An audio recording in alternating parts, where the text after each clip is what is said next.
Steven here from Recreational Power Sports, coming at you with a trade-in hoist here. So this one is a Hewitt. It's a canopy, or it's a cantilever lift.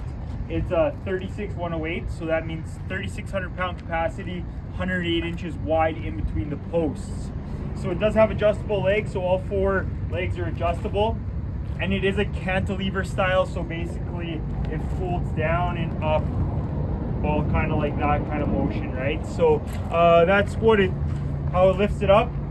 On the back you got a wheel kit. It's a wheel caddy kit.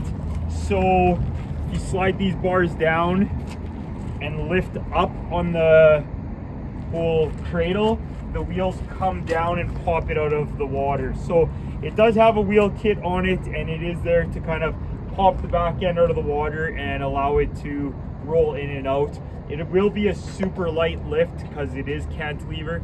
It is 3,600 pound capacity, once again, 108 wide, and it is used.